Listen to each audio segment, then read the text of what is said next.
윤석열 전 대통령이 오늘도 조은석 특검팀의 소환에 불응했습니다. 특검은 다양한 방안을 검토하겠다고 밝혔는데 윤 전 대통령 측은 특검이 수사가 아닌 망신 주기에만 골몰하고 있다며 반발했습니다. 현장에 취재 기자가 나가 있습니다. 이준엽 기자. 네, 내란 특검 사무실에 나와 있습니다. 네, 윤 전 대통령의 강제 구인 오늘도 불발됐군요. 앞서 내란 특검은 서울구치소장에게 오늘 오후 2시까지 윤 전 대통령을 조사실로 데리고 와달라는 내용의 지휘 공문을 보냈습니다. 하지만 윤 전 대통령 측은 출석 관련 의사를 전혀 전달하지 않았고 강제 구인은 이번에도 이뤄지지 않았습니다. 이와 관련해 특검은 추가 출석 통지는 아직 하지 않았다면서 다시 인치 집행을 지휘할지 등에 대해 다양한 방안을 심도 있게 검토할 것이라고 밝혔는데요. 특검은 오늘 오전엔 관련 경위를 판단하기 위해 서울구치소 담당 공무원을 불러 자세한 경위를 캐물었습니다. 만약 구치소가 형사소송법에 따른 특검의 인치 지휘를 이행하지 않으면 책임을 물을 수 있다는 게 특검 입장입니다.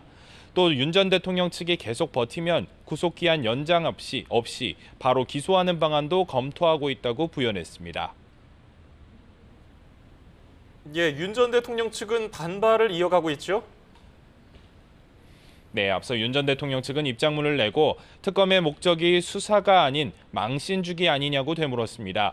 이어 만약에 대면 조사가 목적이라면 장소는 본질적이지 않다며 과거에도 수사기관이 전직 대통령 조사를 위해 구치소를 방문한 사례가 있다고도 했습니다.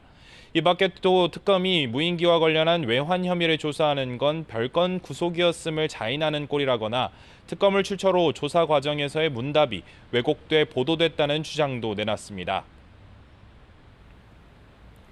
네, 평양 무인기 투입 의혹에 대한 수사도 속도를 내고 있다면서요. 네, 앞서 드론사령부와 김용대 드론사령관 자택 등에서 대규모 압수수색을 벌였던 특검은 오늘도 드론사에 대한 강제 수사를 이어갔습니다. 특검은 관련 영장에서 윤 전 대통령과 김용현 전 장관, 김용대 드론사령관을 일반 이적 혐의 공범으로 적시한 것으로 파악됐습니다. 이에 대해 윤 전 대통령 측은 대통령에게 무인기를 보내는 것까지 보고하지 않고 실제로 보고도 없었다며 일관되게 혐의를 부인하고 있습니다. 이후 특검은 관련자들도 차례로 불러서 의혹의 실체를 확인할 예정인데 핵심 피의자 중 한 명인 김용대 드론 사령관에 대해서는 출국을 금지한 뒤 오는 17일에 소환을 통보한 상태입니다. 최상병 특검팀 소식도 전해주시죠. 최상병 특검은 VIP 경로설의 출발점이 된 수석 비서관 회의 참석자들에 대한 수사를 이어가고 있습니다. 앞서 특검팀은 어제 이충면 전 대통령실 외교비서관으로부터 지난 11일엔 김태효 전 국가안보실 1차장으로부터 경로를 시인하는 취지의 진술을 받아낸 것으로 파악됐습니다. 오늘 오후 2시부터는 회의에 배석한 왕윤종 전 경제안보비서관을 소환해서 관련 사실관계를 캐묻고 있습니다. 내일 오후에는 강희구 전 대통령실 부속실장을 불러서 조사를 이어갑니다. 특검 측은 강 전 실장이 회의 참석자는 아니지만 당일 임기훈 전 국방비서관과 여러 차례 통화한 사실이 알려진 만큼 소환이 필요하다고 설명했습니다. 지금까지 내란 특검 사무실에서 YTN 이준엽입니다.